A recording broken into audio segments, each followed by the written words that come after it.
And I'll be the one enforcing the time limit, so I'll just say, give 5 seconds.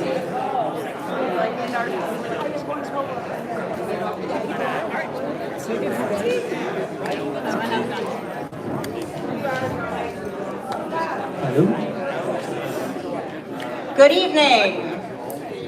Hello. I am Allison Heimer on behalf of the New Haven Democracy Fund. Welcome to the 2025 New Haven mayoral debate. It is an absolute pleasure to be here. For those of you who don't know, the New Haven Democracy Fund is a public campaign finance program that has been around for almost 20 years at this point. And it is one of the requirements of participating in the program that members who receive any funding must participate in a public forum or debate. Justin Elicker is the candidate who is participating this year. Steve Orosco is the opponent who is still welcome to participate in the debate. And we are happy and thrilled to have you all here. Our moderator this evening is going to be Tom Breen from the New Haven Independent. And before I just pass it over to him, I do want to recognize my board members who are here. If they're around and want to stand up quickly, that would be great. There's Sarah Fika, Jim O'Connell, Leslie Heffel-McGurk, and Aaron Good. And then there are a number of elected officials here that I have seen. I see Alder Marchand, I see Registrar of Voters, I see other people, and they're spotting around. So thank you all for being here, and I hope you all enjoy. Thank you very much, Allie, and thank you to the Democracy Fund for hosting the debate. Thank you to Co-op for opening the building. A shout out to Alder Troy Streeter, who I saw is also here. Thank you, Alder Streeter. And yes, so we are going to try to get you out of here by 8:30 at the absolute latest, but this will probably go an hour and 10 minutes. We're going to start with 90-second opening remarks from the two candidates. Mayor Elicker won the coin toss, elected to go second, so Republican challenger Steve Orosco is going to give first remarks. But first, I'm just going to pass the mic down quickly to my fellow panelists who will be asking questions. Just to introduce yourself, so I'm Tom Breen, I'm the editor of the New Haven Independent. I'll be moderating, asking questions, and enforcing the time limits. Thank you. I'm Babs Rawls-Ivy, editor-in-chief of the Inner City newspaper and host of Up Early with Love Babs Love Talk on 103.5 WNHH. My name is Norma Rodriguez-Reyes, and I'm with La Voz Hispana de Connecticut, Connecticut's largest and most respected Spanish language newspaper.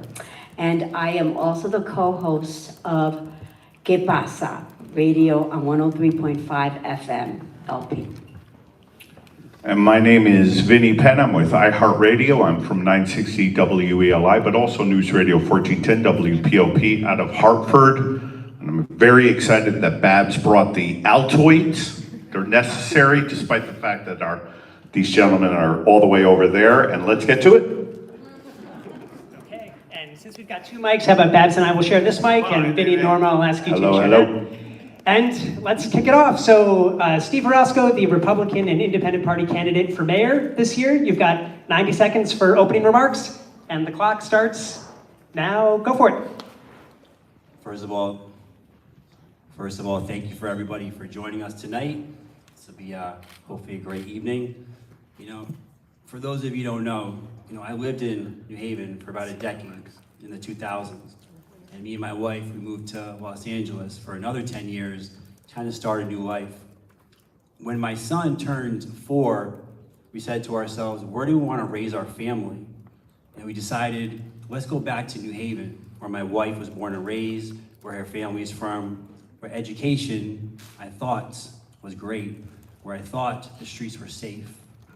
When we moved back, I realized all that was wrong. And I sit here today, and as I've been campaigning, I've realized that the city is falling apart. Crime is through the roof, the streets aren't safe, our education is falling apart. We're short in every single department. Yet our taxes keep on going up, the budget keeps on going up, but our city services continue to decrease, which means we're paying more for less. And I look back at a lot of Elicker's promises over the last 6 years, and he's failed at a lot of them. Failed to secure the right amount of money from Yale. 10 seconds. He failed to fully staff the police. He promised community policing. And the longer this goes, the more this city will deteriorate. Thank you, Steve. Okay, Justin, you've got 90 seconds starting now. Thank you. It's been such a pleasure to represent this city for the last 5.5 years. And while we look at our city and compare it to what's going on in our nation, I feel like our nation is falling apart. And I hope that you share this view with me, that our city has been led with a steady hand, and we are making so much progress on the many challenges that we face. We've created thousands of new housing units in our city, with a huge percentage of them affordable. We've stabilized our finances in the city. Rating agencies have increased our ratings consistently over these past 5 years. We have seen in the last decade, our shootings are the lowest that they have been in the last decade. We had a challenging weekend and we have more work to do there, but we are seeing progress on crime. We are seeing progress on our education since COVID. Absenteeism is down, and our math and reading scores are steadily improving because of the work that we are doing in our school system. Our streets are safer for bicyclists and pedestrians, because we are implementing traffic calming and more law enforcement to make sure that drivers are following the law. And we are the pizza capital, party capital of the nation. We are making incredible progress, and I hope that what you have seen is that I've always been honest with you. I've always been straightforward about our challenges, and I try to be everywhere in this city representing everyone so that we can be a city where everyone has the opportunity to thrive. And that's 90 seconds. Okay. Thank you, Steve, and thank you, Justin, for opening remarks. All right, and now we're going to move to the question and answer portion. We're going to go down the line, taking turns asking questions. We're going to start with Babs. Each candidate will get a minute to respond. We will ask since Steve gave the first opening remarks, we will ask the first question of Justin, so he'll have a minute to respond, and then Steve will have a minute to respond. And then 3 times over the course of the debate, you'll get a 30-second rebuttal if you want to wait. So Justin, you'll have a minute to respond to this first question coming from Babs. Thank you. So I was thinking about this a lot, and I know it's going to get heated, and I hope that people will err on the side of civility, which seems to be lacking. And so I hope that people will be respectful of one another, even if you have a differing of opinion of what you hear. Let us all act as though this is church or synagogue or the mosque. Let us put ourselves in that space so that we give these folks opportunity to say what they need to say in a respectful environment. So with that said, here's my question before we get, heated.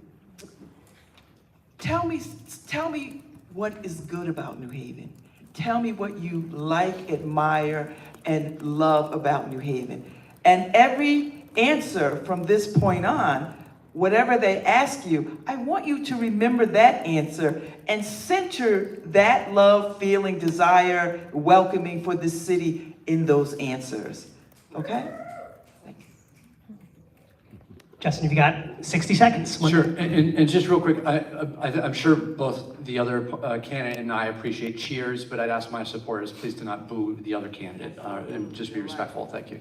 I love the people. I love the people of this city. We are the most welcoming city, I think, in our nation, and we really pride ourselves in making sure that we welcome everyone, no matter what you look like, what your document status is, what your economic situation is. Doesn't make a difference.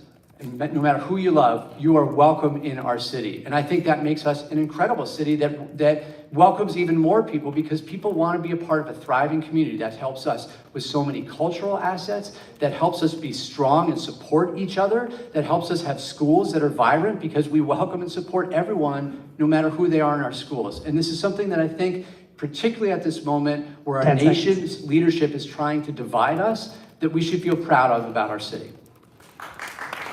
Okay, Steve, you've got 60 seconds. I also love this city, and there's a lot of beautiful things about it. One of my favorites is the fact that we are very diverse. The fact that there's so many traditions and heritage that keeps the city alive, which is one of the main reasons why we moved here. I've spent a lot of time talking to a lot of people in this city, going to many places that the mayor has not gone to or will not go to, and I challenge him to come with me during this campaign. Places like Arthur and Lamberton, the Exchange and Lloyd, Level and Lodge, Walking Westville Manor, Star and Shelton, and I see these dilapidated conditions and I just figure, what are we doing in this city? We care about diversity, but are we including everyone? We're building a castle surrounded by collapse in this city, where Yale is completely taken over. 10 seconds. And this has to change, and someone has to step to the plate and force it. And this is why I'm running for mayor, because I do not want to see the city collapse, because at this point, That's a minute. You can finish your sentence. at this point, the business model of New is not sustainable. Thank you, Steve. And I think we might do a minute and a half to respond. I think a minute's a little tight. So let's do it in a second. So Norma, you're up. And so so this question will be for Steve to respond to first, from Norma Rodriguez. Okay.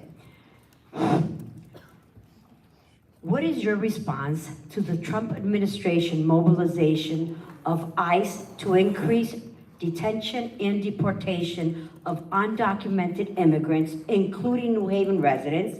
And what can and should the city do, if anything, in response? So let's do 90 seconds, Steve, and we'll do 90-second answers from now on. So Yes. starting now. So for the record, I am pro-immigration. You know, my father came here from Trinidad, and that's what makes America a beautiful thing. Now, as you know, federal law always supersedes local law. So there's not much you can do as a local municipality if ICE or ATF or FBI or DEA come into your city.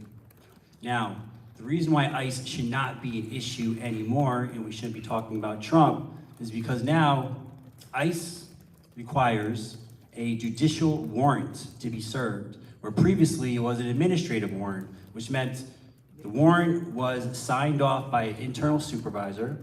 Now it has to be signed off by a federal judge. So now we have due process. So moving forward, I truly believe that ICE should not be an issue. Justin, you've got 90 seconds to finish. So that is false. That is false. ICE is overwhelmingly arresting people with administrative warrants or no warrant whatsoever. And we need to be a city that stands up for supporting people that are productive members of our community. And let's be clear, if someone is a violent person, we do not want that person, no matter who they are, in our community, and we have a track record of holding people accountable. Estrap's a high school student, an 18-year-old kid at Wilbercross High School. ICE arrested this young person who had good grades, was a productive member of our community, and our community came together to fight for his freedom. He is now back in our public schools because he was a good kid that had hope in our community. We should not be spending our resources focusing on people that are doing nothing wrong and are productive members in our community. We've got a lot of challenges in our city. We got a lot of challenges, and we need to focus on the violent folks in our community and hold them accountable instead of doing the job of the federal government, which Donald Trump is trying to force us to do. Thank you very much. All right. 30 seconds? Vinny? Do I get 30 seconds? You can, if you like. Yeah, so this will be the first of your 3 30-second rebuttals. So go for it. In response to Elicker, you know, focusing on violent criminals is very important. He failed to recognize the victim at the Fort Hale rape that happened recently, which is the direct result of having soft borders, which is why we need to take these people off of the streets. You can't just come over the border, rape someone, go to another state, and do it again. And what I am insulted by is Elicker's WTNH interview where he tries to deflect and say, oh, but he lived in West Haven, instead of And that's 30 seconds. focusing on the issue at hand, which is the person who committed this crime. I'd like to use one of my 30 Okay, seconds. so Justin, you use your first 30-second rebuttal. So the guy that he's talking about sexually assaulted someone in Texas that is clearly not a sanctuary state. Texas deported the guy and he came back in. We caught him in New Haven. Let's be clear, New Haven arrested this guy, not Texas. So to paint this, and this is such a frustrating thing about some of the right-wing folks here, to paint this as the city of New Haven somehow is not holding people accountable and attracting violent criminals, it's just false. Texas did not arrest this person and hold them accountable. New Haven held this person accountable. Thank you very much. Okay, Vinny, it's your turn. And I believe you were asking Justin. Right, Vinny. Okay, tough to move on from that, to just move on from that. Mayor, in your opening remarks, you stated, as you have stated before, that our streets are safer, which I do struggle with. I struggle with believing that. I don't care about compared to 2018. I don't care about compared to 2022. On this very street, I used to take the bus to this very street when I was 12 years old and walk it alone. I realize those are the days of yesteryear. My 19-year-old was on this very street in August, saw a show at the College Street Music Hall, and when he came out, there was a shootout. It was videotaped, it was circulated, he was terrified, his girlfriend was terrified. They don't want to come down here anymore. I don't know what the problem is, being fully respectful here with you and even the governor with just saying crime is, I don't care about up, I don't care about down. It is very real and something that we need to get a handle on in New Haven, and what are we doing about that? So I care about crime being down. And that's one of the most important jobs I have as mayor. And you're right, Dylan Cornelius was shot and killed downtown. And we've arrested 3 people that were involved in that incident. And we have increased our ability to hold people accountable in our city. I care about the numbers, just like I care about all the people that are impacted by crime. We lost a young boy, 15 years old, this past weekend. I was talking with his grandmother just yesterday. Caden Phillips, a young kid that had his whole life ahead of him. And so I care about the numbers and our multi-pronged approach with a new contract, attracting more officers and keeping officers, retaining officers in our force, with technology that has new cameras that are helping us solve crimes and hold people accountable, with violence interruption programs to help prevent retaliation from happening in our community, with investment in our youth, like Youth at Work and other youth programs to help our youth stay on the right track. Our multi-pronged approach is working. It doesn't mean that there is no crime in New Haven. It doesn't mean that we don't have more work to do.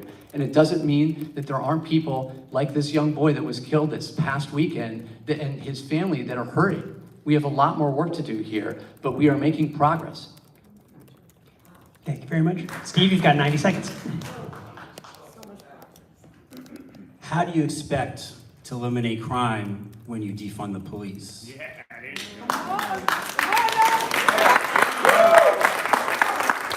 500 surveillance cameras do not replace police officers.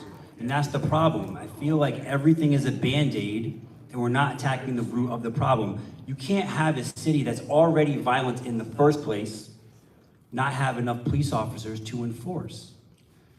We have had about over 11 homicides under Elicker's watch. Do I blame him for all of them? No. But this is the direct result of, again, defunding the police and not having enough people on the streets.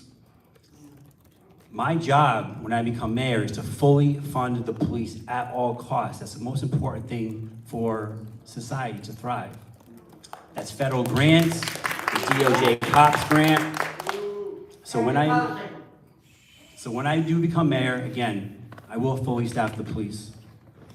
Thank you very much, Steve. All right, now it is my turn, and I'm going to be asking Steve to answer first, and then Justin, and this question's about public education and the New Haven Public Schools. Steve, I'd love to hear just your vision for public education in New Haven. If you were elected mayor, you would sit on the Board of Education as a voting member. What would you like to accomplish? What do you think a thriving public education system in New Haven looks like? And how specifically would you get there? And then Justin, since you have been mayor for nearly 6 years and been on the Board of Education the entire time, picked as current superintendent, all of the appointed Board of Education members were appointed by you. I'd love to hear from you. Has the public school system improved under your leadership? And if elected to another term, what would you look to accomplish? But Steve, first, what is your vision for public education in New Haven? You've got 90 seconds. Everyone in this room knows that New Haven public school system is failing our children. Now, for those of you who don't know, again, the mayor is on the Board of Education. He also gets to appoint 4 people, so he gets to stack it. There's a reason why 4 out of the 7 people on the board all go to Yale. When I become mayor, I will relinquish my power back to the people of the city and remove myself from the board as well as appointees in the future. And this is just a big problem. If we were a thriving educational system, this would be a different conversation. But our kids can't read, our kids can't do math. So at some point, we need to change the whole entire curriculum, and it starts with making the Board of Education fully elected by you, the taxpayer. Thank you very much. Justin, you've got 90 seconds. Yeah, so no one on the Board of Education goes to Yale, so I'm not sure what that was about. And taking yourself off the Board of Education relinquishes all of your influence on a system that really needs our help and support. You asked a question about, are the schools better or worse today? And the answer is complicated, right? You think about what I inherited. The city had gone through 4 superintendents in 4 years, and then I took over as mayor. The Board of Education, when I took over, was fighting with each other and totally dysfunctional. And so from that perspective, we dramatically improved. We have a superintendent that is solid, that is wise, that is implementing the science of reading, that is holding people accountable under incredibly difficult circumstances with lack of resources. But at the same time, our students' test scores are not where they were before the pandemic. And that is the same across the entire country. It's the same across the entire country. What's important is what we do about it. We've seen absenteeism rates go down by over 5%.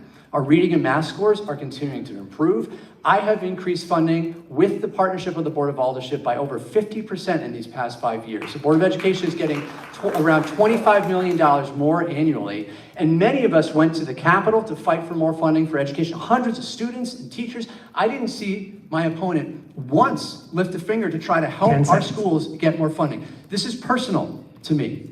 My 2 children, my wife and my 2 children go to New Haven Public Schools, and we see every day the hard work that our teachers are doing, but also the challenges with resources. We've got a lot more work to do, but this is something that's deeply important to me. Thank you, Justin. Okay, Dan? I'm gonna use my another 30 seconds, why not? Is that, 30 seconds. yeah, because education is really important to me. Along with, because I feel like I didn't get enough time, along with the Board of Education, I also want to audit the Board of Education. I think we need to know where all this money is going. There shouldn't be a $23 million shortfall. Our kids shouldn't be suffering. Yes. Our schools are falling apart. Molds, faulty ceilings, electrical. These things have to change. It's going to cost almost $450 million to fix all of these schools. How are we going to fund that? Based on what's been happening in the city from an audit standpoint. So when I do come in, I will audit the city. My question is a housing question. I live in the poorest, heavily surveilled neighborhood in this city, Newhallville. And I can tell you it is one of the most vibrant and resilient neighborhoods in this country. Yes. So I understand all our hearts are broken in New Haven because one of our own has been killed. And everybody in that community heart is breaking. Trust and believe that. My question is, what I'm concerned about, and I know people are concerned about in my neighborhood because I talk to them, that the texture and the tone of the neighborhood changes because people won't be able to afford to buy the houses that they grew up in or they remember. What can we do what are your policies around expanding, creating, building upon real affordable housing and affordable housing and experimental housing like tiny houses and things like that. We just had a whole conference of Not in My Backyard, and they had some very innovative things to say about housing. And I just want to hear your thoughts on your policies or things that you could bring to this city to make affordable housing for this community, for these communities. And who do you want to answer the question first? Mayor. Just pick. Okay, so Justin first. Sure, and then this Steve. is one of our top priorities, and we've had incredible success. And like a lot of things, we have more work to do. We've brought over 5,200 renovated new units online in these past 5 years, including 2,000 of those affordable and deeply affordable, which I think is a really important point that you made, Babs, is that affordable doesn't mean affordable to everyone. We've got 6,000 more units in the pipeline. This is a crisis in our state, and New Haven is really leaning into this challenge. And we're also adopting other strategies. We have an inclusionary zoning order in the city, ordinance in the city that requires new developments to have a certain percentage of affordable housing, and we've seen some increase, particularly in smaller developments on that. We have a home ownership program where we have down payment assistance to people that are of a certain income level to help support more people owning homes in our city. In addition, your point about tiny homes, we have presented to the Board of Alders an accessory dwelling unit ordinance amendment. The Alders have implemented that partially with a home ownership requirement. We need more work to do there, and the Alders are reviewing our proposal to allow accessory dwelling units, which are effectively tiny homes, although it depends on how you define them in different places in the city. And so we are making a ton of progress in this area, and I think it's also important to focus on our existing housing stock because we have a lot of landlords that are abusive and don't take care of our tenants, and we have made incredible progress increasing by 84% the number of people that have residential licensing permits now, and making sure that there are more fines for folks that do not fix their homes so that we can keep our tenants safe. That's time. Thank you very much. Steve, you're up. 90 seconds. I love how the mayor likes to blame and point fingers. Again, I've walked some of the worst streets in New Haven. Westville Manor is a great example. He talks about the underserved. He talks about managing ocean management. But who are the biggest slumlords in New Haven? It's New Haven Housing Authority. I go to Westville Manor and I literally see mold on people's ceilings, dilapidated conditions that are absolutely egregious. So we need to get our own house in order and take care of the people that are hurting in the first place. Those people need to be taken care of more than, hey, let's build low-income housing. What about the people that are already there? On top of, we need to create jobs so people can afford their homes and can afford rents. As it sits right now, they're unaffordable. They're affordable for the Yale ecosystem to keep on building thousands of units so they can recruit more people to feed Yale, to feed New Haven. That's the direction of the city, and I wish the mayor would be honest about the vision of New Haven, which he is not. The vision is to grow Yale. That's why it's Yale New Haven. And at some point, if we don't put brakes on that, no one's going to be able to afford to live here as taxes keep on increasing time and time again. Thank you, Steve. And then Justin, you're using your second of 3 30-second rebuttals. So you've got 30 seconds starting now. Mr. Orosco claims that I'm blaming and pointing fingers. If you look at his Instagram post, every single Instagram post is about blaming and pointing fingers and negativity, and that is not what we need in the mayor. And by the way, Westville, we have partnered with the Housing Authority, which is a good city partner, to renovate significantly many units across the city. Most recently, McConaughey Terrace, Westville Manor, we have secured a significant amount of funding, and in the very near future, you will see that site be renovated as well. It's on the list. And that's it. Okay. Thank you very much. And Norma, it's your turn, and ask a question and pick whoever you'd like to answer first. Elicker first. I went first last time. What would you do and how would you respond if Trump sent the National Guards to New Haven as he's done in Chicago and DC? So great question. National Guard is not needed nor welcome in New Haven. This is not how we use our National Guard. And we need to be clear about that. We do not need political stunts where the National Guard comes in for a few months and then leaves us just where we were before. And my opponents mentioned something about me defunding the police. Let's be clear. So first of all, we have dramatically increased police funding, and you can look at our budget and see that. But let's be clear, Donald Trump is defunding the police by attempting to cut funding for public safety in our city, and that is why we sued Donald Trump, and we have an injunction that prevents Donald Trump's administration from cutting public safety funding in our city. So we will fight to make sure that we focus on the issues that are important to us, and that is fighting crime instead of political stunts like sending the National Guard to cities. Thank you very much, Justin. Steve, you've got 90 seconds. As I mentioned in my opening statement, New Haven has the same homicide rate as Chicago per capita. We are a very dangerous city. Now, do I believe we need National Guard today? No, I do not. What we do need is to fully staff our police officers. When I say staff, I mean fully staffed, from top to bottom. And then we can do mutual aid agreements with someone like the state police. And then if we still need help, of course, then you call in the National Guard if we need to. So at some point, yes, National Guard could be needed if Mayor Elicker doesn't fix this city. Thank you very much, Steve. Okay, Vinny, ask your question and then pick whoever you'd like to answer first. Absolutely. We'll start with Steve, and this is a great place for me to pick up right where you left off. As far as the police are concerned, and even prior to Justin Elicker getting the gig, I've been on the air around here for many, many, many years. We've been understaffed for many years as far as the police are concerned. The recruitment efforts, we've come up empty-handed. There's billboards, some of it's kind of pathetic. It's signing bonuses, it's work 4 days a week, go to a gym on the 5th day.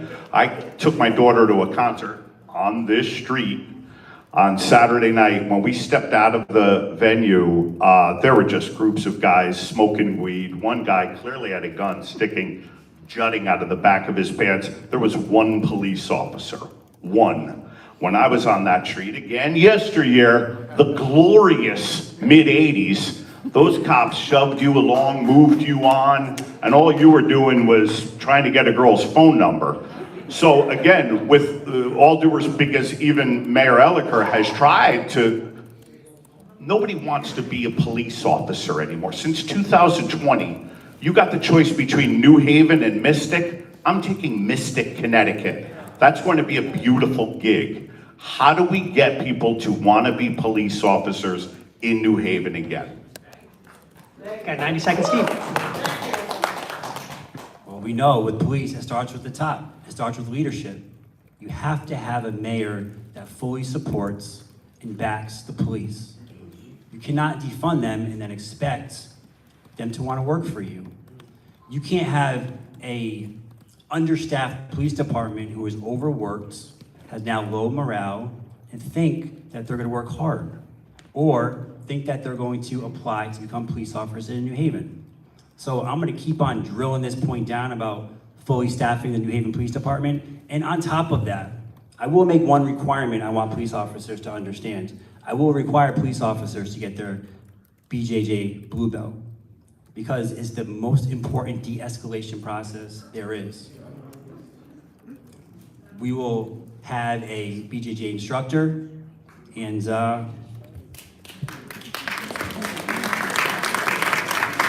teach combatives, because listen, it only takes one lawsuit to destroy a city. When you have a jiu-jitsu instructor teaching these guys, the chances of having one of those lawsuits is very, very slim. Thank you, Steve. Justin, you've got 90 seconds. Yes, so the question is about how do you attract officers to the police force, and frankly, this is a challenge that communities around the nation have been struggling with since the murder of George Floyd.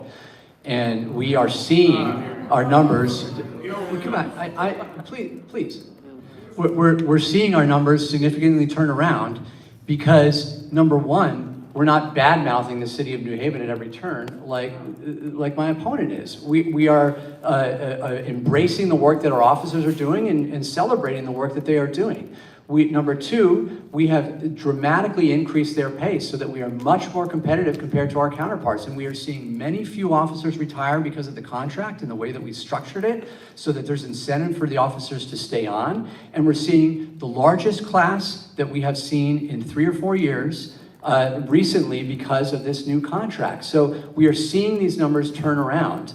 And frankly, there's a ton of people that want to work in New Haven for New Haven's police department. We have a chief that has really embraced community policing, what it truly means to be a community policing community. We have a chief that champions the work that our officers are doing and holds people accountable, when there are issues. And we have a lot of upward mobility in our force so that our police officers that want to be in a community where they're actually seeing a lot of the challenges and dealing with them are part of the solution. I think positivity and incentives are the way that we're really drawing a lot more officers into the force. Thank you, Justin. Okay, so we asked at the New Haven Independent, we asked readers and commenters to submit their own questions they'd like us to ask of the candidates. So I'm going to read one of the commenter submitted questions from a commenter named Morris Cove Resident. So this question is going to go to Steve first, and then to Justin. And generally, it's about Tweed New Haven Airport. I'm going to ask Morris Cove Resident's question first, and then I will hand the mic over to you. So Steve, Morris Cove Resident, asks you in particular, please share your honest opinion about Avello and Breeze 737-800 planes flying in and out of a close-knit residential neighborhood, the Cove, Morris Cove, all hours of the night, morning. Do we have a noise ordinance in the city? What is it? The 800s are so loud and deafening to so many. What kickback is the city state receiving for allowing this? Are you in support of building the terminal on the East Haven side, even though Mayor Carfora isn't? What will you do to help the neighbors with this problem? So you've got 90 seconds to talk about increased air traffic out of Tweed, and also what you think should happen with the proposed expansion to the East Haven side. So 90 seconds on Tweed. Steve, it's all yours. I've constantly said that we need to grow the economy in New Haven. That also includes Tweed. Now, to that person's point, Morris Cove resident, I am in the Cove. My in-laws actually live about 4 houses up from the airport. Some of these planes are so loud first thing in the morning that the house actually shakes. You can smell the gasoline in the air. All things that Mayor Elicker would know because he's not there experiencing it. And this is a problem. We have parking issues. The parking ordinances need to change where, number one, you need a parking pass, but more importantly, people are parking on streets and then going to the airport for weeks at a time. We have air quality problems already in our city. We have the highest asthma rates, poor air quality control, like I mentioned, and we have to address these things. Air purifiers, they give out to the first few houses. I think we need to expand that. We need to do whatever we possibly can so some of the money from Tweed trickles back to the actual neighborhood that it is affecting. And since there's a little more time left on the clock, what do you think of the proposed construction of a new larger terminal on the East Haven side of the property? Yeah, if we're going to expand it, it has to be on the East Haven side. If you've ever gone down to Burr Street in the Cove, where the turnabouts are, and you see how congested it is, that's not sustainable. You have to put it in an area where it can work. Thank you very much. Okay, Justin, 90 seconds on Tweed, on your assessment of the current operations there, of how increased air traffic is affecting the neighborhood, and on the future potential larger terminal. Sure. East Haven side. So the Tweed expansion has been a dramatic improvement for so many residents in the city. Every other day I run into someone that says that they have traveled Tweed for a low cost to somewhere that they love to go. At the same time, there's been certainly a lot of growing pains for the neighborhood, and it's a real challenge that we have dealt with head on. And it's still challenging for people in the community, but the noise issue, we have worked with Avello to limit the times that they land in the morning and they take off in the evening. We have facilitated, we've done the work to facilitate people having those air purifiers in their homes. And many residents now have those available to them because we have pushed Avports, the airline or the airport operator, to fund those. We've implemented a lot of traffic calming measures around Tweed Airport. We've implemented parking restriction zones, and I have been very vocal about moving the terminal to the more appropriate side because it's much more commercial traffic, the East Haven side. We still have more work to do there. We're not across the finish line, but that ultimately will be a huge improvement to all of the residents that live around the airport. Thank you, Justin. Babs, you're up. As you know, Steve, this question is for you. This president of these United States has gutted the arts community. And New Haven is a leader in artistic expression and artistic production. How do you propose to support and to continue to support arts in this community, in this city, as arts is a legitimate economic driver and a quality of life issue for people coming to the city and people that live in the city? How do you propose to support the artistic community here? Oh, 90 seconds, Steve. Go for it. yes. Listen, like I said, I'm a big fan of diversity and unity in arts. Music always brings people together. So I will support art as much as I possibly can. People want to put up murals, I will do that. And that's it. Okay, thank you, Steve. Justin, you've got 90 seconds.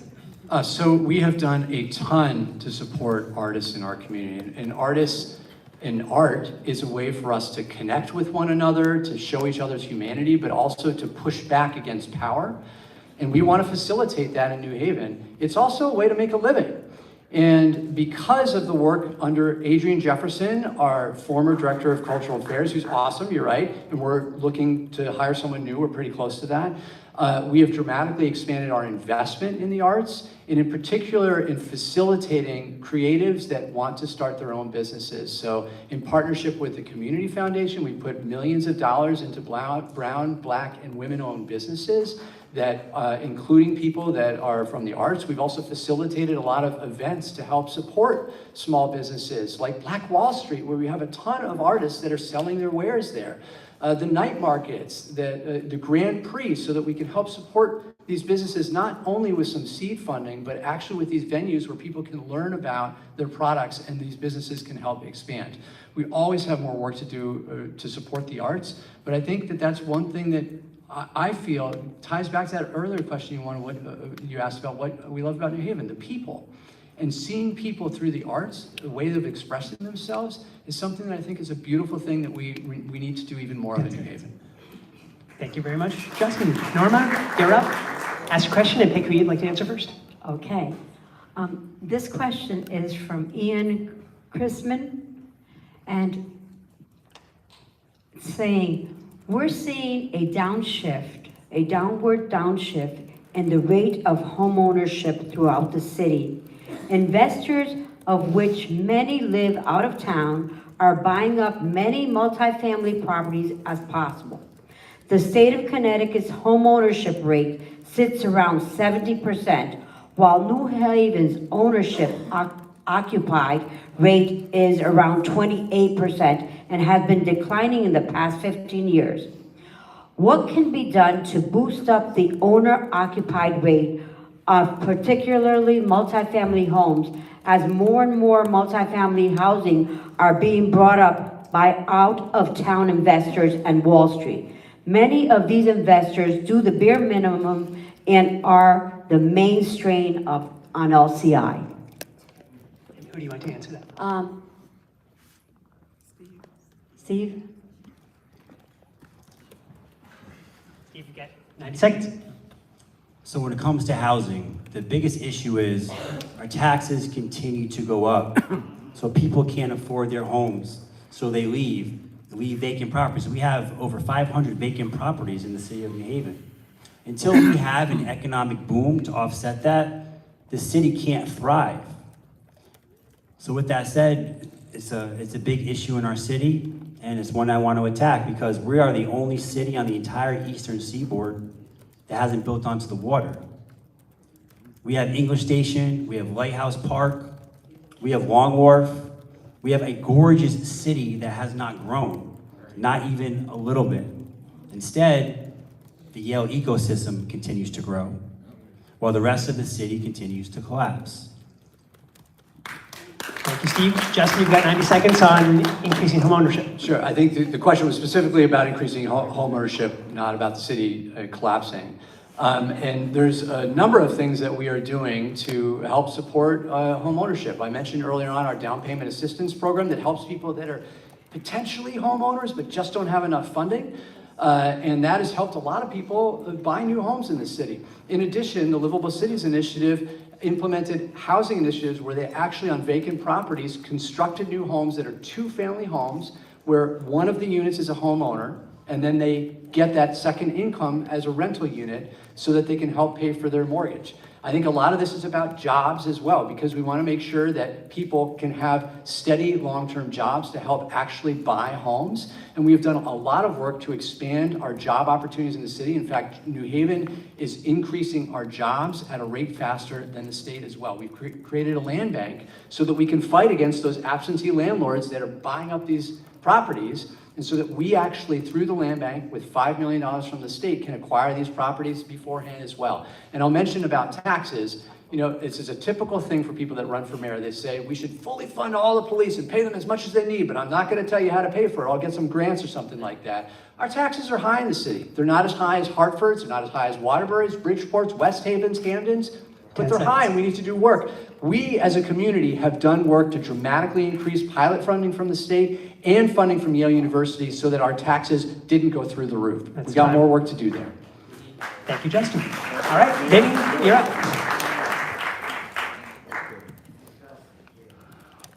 For the mayor, speaking of the housing crises, as it were, in New Haven, we snapped up, the city snapped up a motel on Route 80, where the Route 80 gang runs proud and strong, where the street takeovers take lives and take out legs, and these street takeovers have hundreds of thousands of views on social media. Police are seen smack dab in the middle of them and yet can't act on them.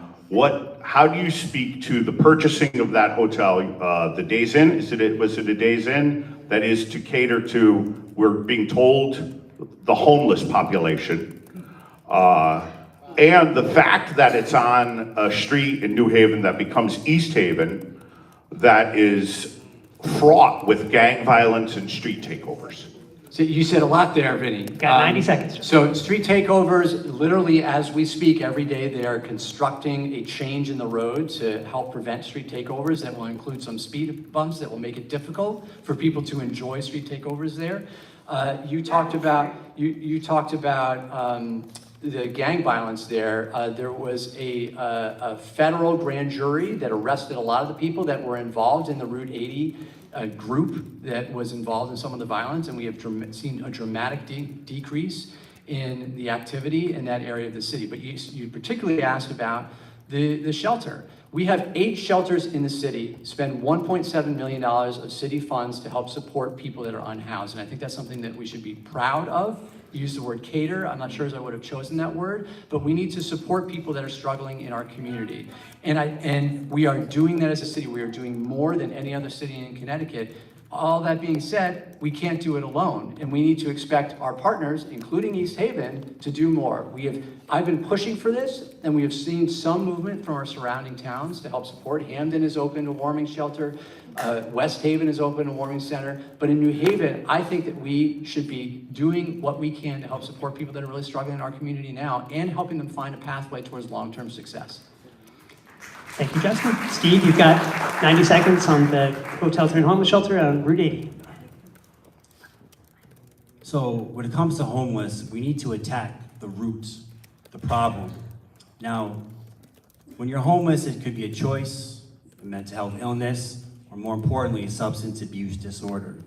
Now in New Haven, we have the most fentanyl overdoses in the entire state. We have the most fentanyl drug dealers. We also have the most methadone clinics, 6, which you do not need. This is a direct issue for homelessness, as 88% of all homelessness is caused from drug use. So until we tackle that problem, homelessness isn't going to change.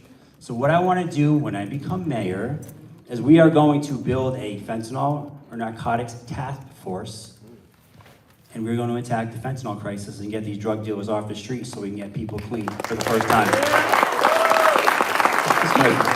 I'm not done. Oh, sorry, my mistake. You still have 40 seconds. Yeah. So homelessness, as you know, in the last 2 years has quadrupled. Yes. From 200 and change to over 1,000. Westville Manor, great example I like to use because that was the one that really hit home the most. There's people living in tents in the woods.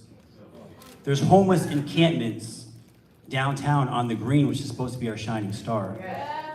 And until we clean these streets via police is what we need, again, homelessness isn't going to change. You're just putting a Band-Aid on 10 everything seconds. instead of actually solving the root of the problem. Thank you, Steve. Justin, this is your third and final 30-second rebuttal. Yeah, I mean, we have someone here that is saying homelessness is a problem. Homelessness is a choice. By the way, homelessness is not a choice. And I'm going to stop treating people for the main challenge that people are facing around substance use by eliminating methadone clinics in our city. We need to make sure that people are accountable, and particularly the small group of people that are creating a lot of disruption in the city. But every one of us knows someone that's struggling with substance use. These are people that we care about and we love, and we need to make sure that we support them and treat them instead of treating them like some alien that is not a part of our community. Who said that? Thank you, Justin. Nobody said that. Okay, it is my turn to ask a question, and I'm going to ask Justin first, and then Steve. So again, Justin, you've been mayor for nearly 6 years. Tell us about a mistake you've made and what you've learned from it. So I think over the last 5.5 years, I've made a couple of mistakes, and those couple of mistakes that have bothered me a lot is not being present at certain really intense moments.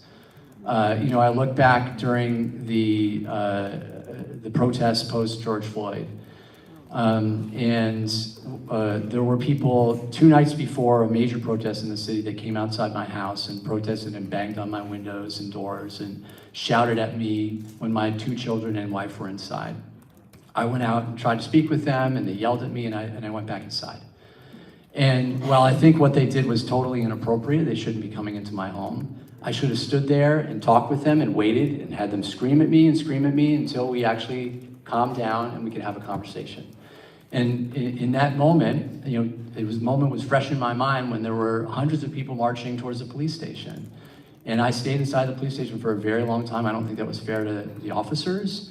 And I should have gone out and talked to people earlier. And I've learned my lesson from that. And you can be sure that I show up at pretty much every protest and engage with people and talk through it and listen to people. And I think that's something that makes me a better mayor. Thank you, Justin. Steve, you have run for office a number of times, for state senate and for alder. Tell us about a mistake you've made in your political life, campaigning for mayor, for previous offices, and what did you learn from that mistake? Yeah. I first want to address the fact that Mayor Elicker wants to say that all I care about is talking about the problems of New Haven. Please understand something. My job as I'm campaigning is to show awareness of the city so people actually know what's going on. It's not me not saying I don't like the city. It's me trying to uncover the truth so people really know. Too many things have been swept under the rug for far too long. So for him to deflect and say that that's me saying I don't love the city is a complete, utter lie. Now let me get back to what you said about running for Senate. Yes, I ran for Senate against Martin Looney. He was elected in 1980 before I was even born. In a city that, at the time, was still ranked last in education, first in crime, highest taxes, highest poverty. And I said to myself, I'm so big on term limits, let's run against them. Now, when I ran, I wanted people to think I was qualified. So I'm not a politician. I'm a business owner, multiple startups, 2 master's degrees. Realizing nobody cares about that stuff. When I started walking the real streets of New Haven, and people started finding out I was a fighter, that's when it started to be relatable. That's when I started earning the respect of the city, and that's what I'm running on. Fighter for New Haven. Steve, Babs, let's go down the line one more time and ask a question, then I may ask some rapid fire questions at the end, but Babs, be your last question. Yes. So Steve, beyond policing our way out of poor education, terrible housing, crime, what else, and Yale, policing our way out of Yale, crime, housing, education, unsafe streets, and something else. What would you do concretely to address these real systemic issues that you believe are plaguing our city? You've got 90 seconds. Yeah. I always find it funny that Democrats and progressives say, tax the rich. Meanwhile, Yale doesn't have to pay taxes, which completely destroys our city. They own 43% of the city. Based on the $4.4 billion in property and the current mill rate, that equates to $173 million in taxes. How do you make up for that? You can't. So someone has to come in here and slow that down while building an economic boom. Yale is extremely wealthy, one of the most wealthy institutions in this entire country. Yep. Worth well over $100 billion. They own museums, patents, LLCs, healthcare, education, completely monopolized the city. They've built a castle surrounded by collapse. That's the system that is wrong with the city. When I come in, my job is to go after Yale as hard as I can. No different than the 2,000 people that just protested against Yale. And these are people who, there was alders that were there, union members, and activists who understand Yale is the biggest problem. 10 seconds. The business model of Yale is not sustainable. What happens when they own 50% of the city? 55, 60, 70, then what? You can answer that question yourself. Thank you very much. Justin. So the question is, what are you gonna do? What are you gonna do about it? And I marched with that 2,000 people that were demanding more for Yale. And looking at this room, I see a lot of people here that have actually fought the good fight to push Yale to do more and actually gotten results. So you're not gonna find any disagreement by, I think, most people in this room that Yale should be doing more. But the question is, how do you get Yale to do more? And we do that by holding Yale accountable, pushing them, and actually working as a community, as a team to do this. And the people in this room know this. I'm seeing nodding heads because it takes a lot of work. And I have been mayor for almost 6 years, and I've been way involved before that. I've gone to hundreds and hundreds and hundreds of meetings, and I have seen Mr. Orosco once over more than a decade of heavy involvement in the city. And that one time when he was running for office and he was outside the polls, running against Martin Luther. We need someone that doesn't just run for office all the time. We might need someone that does, and that's what I am. Thank you, Justin. All right, Norma, your final question. Feel free to ask and then pick who you'd like to answer first.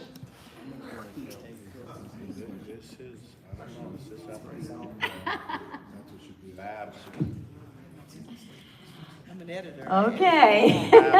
Just editing it. So she don't have to read this whole thing. This question comes from Tommy Branford, I think. And this was from Mayor Elicker. Does manufacturing have a place in New Haven, according to Bab's edit? No, it says, Mayor Elicker, over the last 4 years, how many manufacturing companies have you or members of your administration met with to encourage those businesses to establish a facility in New Haven? And how many of those businesses were data center developers or natural gas, nuclear, electricity producers? You see why I edited that? It's a very, very specific question. 90 seconds. And we've met with a number of companies to try to attract them to New Haven. And frankly, expanded some of the work in manufacturing. Marshall LaFemina has started an initiative where she supports New Haven residents getting trained on manufacturing jobs in the city. And we're doing what's more important, work on creating a vocational school. The vision is to have it at the Armory. We've just received from the state over $6 million to help renovate the Armory and create a vocational technical school at that site so our children can have more support there. In addition, in our existing schools, particularly Hill House, we have manufacturing training so our children can start to get these advanced manufacturing jobs that are expanding in the region. Thank you, Justin. Steve, got 90 seconds to talk about attracting manufacturing jobs to New Haven, or the role you see manufacturing playing in New Haven's government? 9 seconds. Well, in a city that desperately needs jobs, we know that the only anti-poverty program that's ever worked in America are jobs. Mayor Elicker is more focused on nonprofits and more parks. Prime example, English Station has been at the forefront. 8-acre property, he wants to remediate and turn into a park. A park that we don't even have enough parks and recs to take care of in the first place. A park that's gonna cost tens of millions of dollars to fix.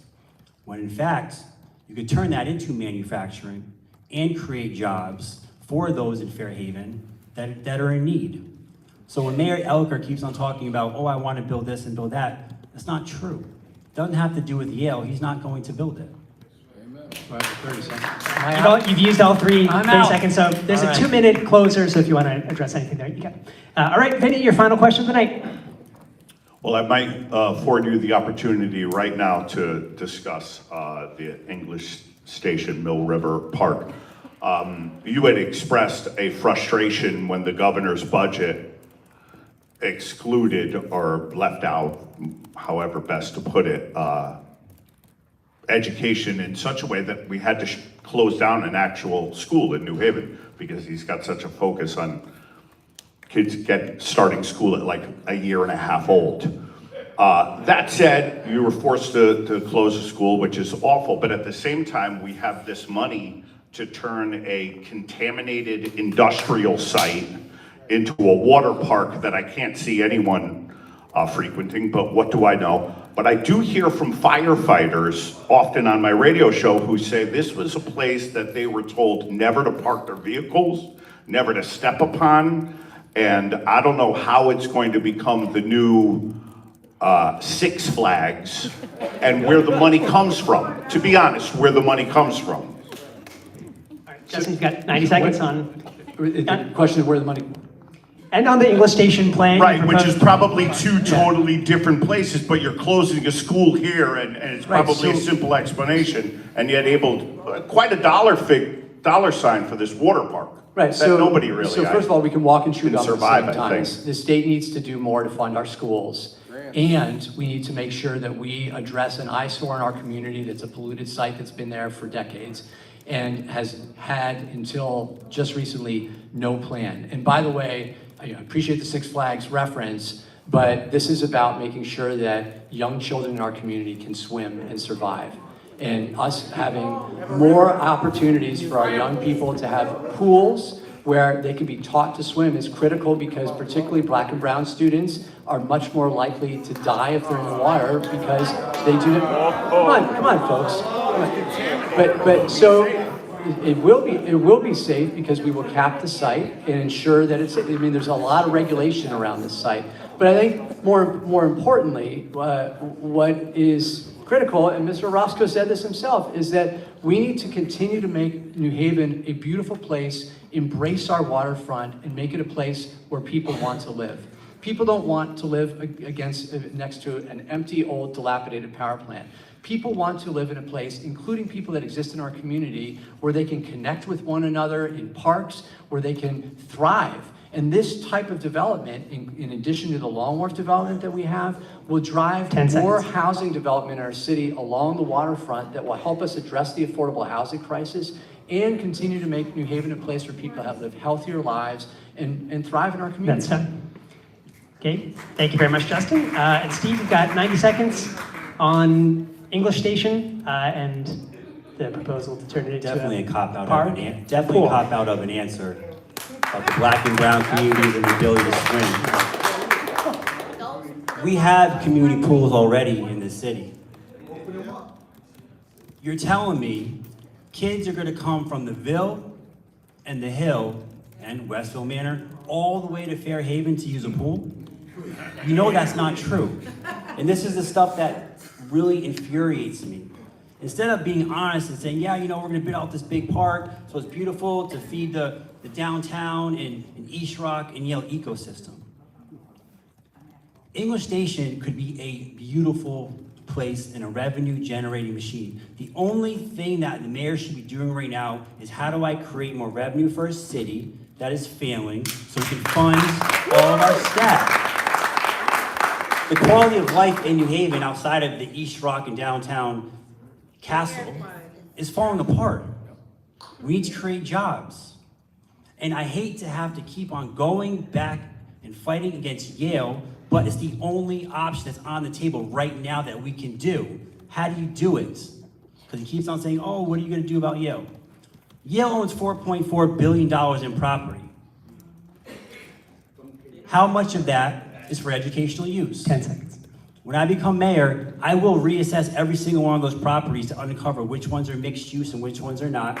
We will do a split assessment to make sure we uncover tens of millions of dollars. And then we do an annual review and publish the results and continue to do Please so. finish it up. Thanks so much. Thank you. All right, thank you, Steve. And thank you, panelists. Okay, so we have 2-minute closers, so each of you will get 2 minutes to address the audience. Since Steve went first for the openers, we will let him go second, Justin go first. But before that, I'm gonna take my moderator's prerogative and ask a few rapid fire questions of just looking for yes or no answers or very brief 1-word or 2-word answers.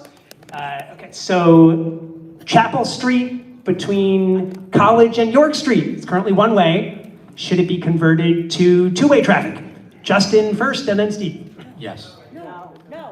No.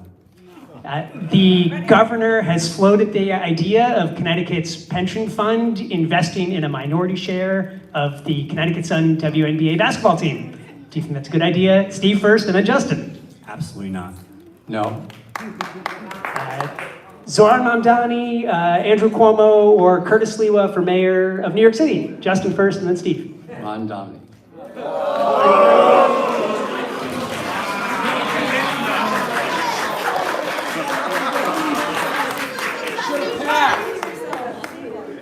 So you're saying you want a socialist? Whoa, city? hey, whoa. The rule is you got to answer the question.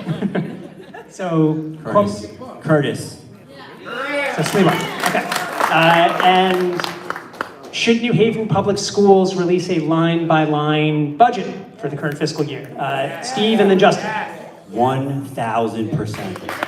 Yeah. And my last rapid-fire question is, if you see one of those spotted lanternflies on the street, the new invasive species, do you crush it or let it fly away? Justin and then Steve. I try to crush them all the time, frankly. Guilty of letting them fly away. You survived the rapid-fire question. Thank you for indulging me on that. All right, Justin, you've got 2 minutes to close, and then Steve, you've got 2 minutes as well. So I love this city, and I want to say, first of all, thank you. Can we just, thank you to Democracy Fund for hosting this debate. I'm a big believer in the Democracy Fund, and I have, every time I've run for mayor, participated in the Democracy Fund, limited my contributions, and not taken PAC money and not taken $1,000 donations from people that want to influence the city. And I think this city is a better place because of the Democracy Fund, and I will continue to participate in it. And thank you to the moderators. I know you all care a lot about our city. I love this city. And if you ask my wife, this is a tough job, and she knows this because she's got a real tough time as well. It puts a lot of pressure on our family, but I do it because I love the people in this city. I love confronting challenges that have been vexing us for decades and decades and decades, and being able to overcome them. The fact that we work together to confront this challenge that we have talked about for decades, about the state not fully funding pilot, and now the state gives us over $100 million annually instead of what they did before, $40 million annually. That's a huge, huge change for our city. The fact that Yale University for years and years and years gave us a few $1 million, it went up to 10 million, finally 13 million, and then all of a sudden, when I got elected, we worked together as a community and pushed them, and now they're giving $24 million to our community to help us address the budget challenges. The fact that we have had Tweed New Haven Airport that's been languishing for decades and decades and now is a thriving institution. The fact that we have so many more housing units. These things take work. They take work, they take someone that has a plan and that executes on the plan. And I have been very clear about my positions on things. I have been very straightforward with you about what I care about. And I believe that the values of our city are one that we, in particular at this time where our nation is falling apart, need to strive to continue to hold dear. And I hope that you give me this opportunity to continue That's to time. lead this city and continue to be your mayor. Thank you. Thank you, Justin. Steve, you've got 2 minutes. Again, thank you for everybody for coming. I'm sorry I didn't take out the mic the first time. I didn't realize it came out of the stand. The mayor has had 6 years to fix all the things he spoke about tonight, and he hasn't done any of it. We have a shortage in every department. That's what you have to start with. He goes on to talk about things that are almost irrelevant. If you can't keep the city safe, the community can't thrive. If you can't keep the streets clean, a community can't thrive. If you keep on taxing your residents to death, they're going to continue to move out. You can't keep the streets safe. When I say safe, meaning the streets that matter, the forgotten part of New Haven, Fairhaven, Westville, the Hill, the areas that are getting squeezed outside of the Yale Castle. Why do you think crime is going up in Hamden? Because the Ville is trickling in. Why is crime going into East Haven? Because of Fairhaven. Why is crime trickling to the other side in West Haven? Because the Hill and these impoverished communities are getting squeezed out. I've mentioned before, I've been on all of these worst corners of the city, and they're deplorable. They need to be taken care of. He forgets about all of these low-income homes that are struggling, where there's mold in the ceiling. Where is the compassion for those people? So you have a choice today, or on November 4th. You're gonna vote for the person that's gonna keep on feeding Yale, or the person that actually wants to grow this city and treat this city like a business. Grow Long Wharf, the only city on the Eastern Seaboard that hasn't been grown. We have 10 seconds. so many different areas for improvement. Mill River District, Lighthouse Park has a boardwalk. We should be the Boston of Massachusetts. We should be the New York City of New York. Thank you, Thank Steve. Thank you, Justin Elicker, Steve Orosco, for participating in the debate. Election Day is November 4th. Early voting starts on October 20th. Thank you, Babs, Norma, and Vinny, and the Democracy Fund and Co-op. Have a great night, and go vote. Thanks, everyone.